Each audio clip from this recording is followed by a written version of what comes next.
Hi அஸ்ஸலாமு அலைக்கும். இன்றைக்கி நம்ம என்ன பார்க்க போகிறோன்னா சிக்கன் மலாய் ஷீக் கபாப் எப்படி செய்கிறதுன்னு பார்க்கலாம். இது ரொம்பவே டேஸ்ட்டாகவும் இருக்கும், சூப்பராகவும் இருக்கும், க்ரீமியாக இருக்கும். இந்த ரெசிபி நீங்கள் பார்க்குறதுக்கு முன்னாடி எனக்கு சப்ஸ்கிரைப், லைக், கமெண்ட் கண்டிப்பாக பண்ணுங்கள். அப்போ தான் எனக்கு இந்த மாதிரி ரெசிபிஸ்லாம் போடுறதுக்கு யூஸ்ஃபுல்லாக இருக்கும். வாங்க ரெசிபிக்குள்ளே போகலாம். ஃபஸ்ட்டு ஜார் எடுத்துக்கோங்க. ஜாரில் போன்லெஸ் சிக்கன் நல்லா வாஷ் பண்ணி எடுத்து அரைச்சி வச்சுக்கலாம். அப்புறமா அதே ஜாரில் பார்த்திங்கன்னா கொத்தமல்லி, பச்சை மிளகா, வெங்காயம் போட்டுட்டு அதுவும் நல்லா ஃபைண்டாக அரைச்சிக்கலாம். இப்போ பார்த்திங்கன்னா அரைச்சி இருக்கிற சிக்கன், அப்புறமா அரைச்சி வச்சுருக்கிற கொத்தமல்லி, பச்சை மிளகா, ஆனியன் பேஸ்ட்டு அதுவும் போட்டுட்டு கொஞ்சமாக உப்பு போட்டுக்கோங்க.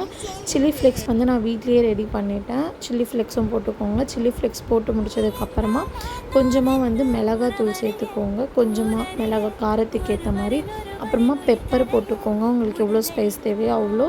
அதுக்கேற்ற மாதிரி கரம் மசாலா தேவையான அளவுக்கு போட்டுக்கோங்க. அப்புறமா சாட் மசாலா போட்டுக்கோங்க.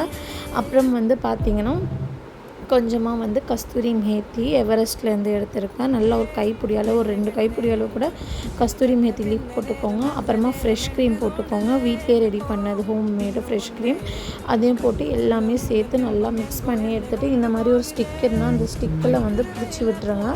பிடிச்சி விட்டுட்டு கேஸ் ஸ்டவ்வில் நான் எப்படி பண்ணுறேன்னு பார்த்தீங்களா, இதே மாதிரி சுட்டு எடுத்துக்கோங்க. ஓவர் குக் ஆகக்கூடாது, நார்மலாக ஆகணும். குக் ஆனதுக்கப்புறமா இப்படி ஈஸியாக உங்களுக்கு எடுக்கிறதுக்காக நான் எப்படி பண்ணுறேனோ அதே மாதிரி பண்ணுங்க. அப்புறமா ஹோம்மேட் பட்டர் நான் பார்த்திங்கன்னா நிறைய போட்டிருக்கேன். 6 ஸ்பூன் அளவுக்கு நான் போட்டிருக்கேன். அதில் நான் ஆல்ரெடி சுட்டு வச்சுருக்கிற அந்த சிக்கன் எடுத்து அதையும் போட்டு திருப்பியும் இந்த மாதிரி டோஸ்ட் பண்ணுறேன். ஃபுல்லாகவுமே கொஞ்சம் நல்லா சிக்கன் அந்த பட்டரில் நல்லா டோஸ்ட் ஆகணும். அப்போ தான் அந்த பட்டர் அந்த சிக்கனில் இறங்கிச்சுன்னா அது ஒரு ஃப்ளேவர் நல்லாயிருக்கும். இந்த மாதிரி ஆகிடணும். ஆனதுக்கப்புறமா நான் திருப்பியும் ஒரு 10 ஸ்பூன் அளவுக்கு பட்டர் போட்டு மெல்ட் பண்ணி இந்த ஷீக் கபாப் மேலே போட்டிருக்கேன். தென் ஃப்ரெஷ் க்ரீம் மேலே ஊற்றிருக்கேன்.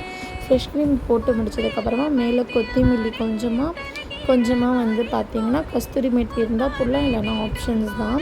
இதை போட்டு அப்படியே நீங்கள் சாப்பிட்டீங்கன்னா சூப்பராக இருக்கும் இந்த ரெசிபி. உங்களுக்கு ரொம்ப பிடிச்சவங்களுக்கு கண்டிப்பாக சமைச்சு தாங்க, இம்ப்ரெஸ் ஆகிடுவாங்க. ரைட்டா? Bye bye, see you. மறக்காமல் சப்ஸ்கிரைப் பண்ணுங்கள்.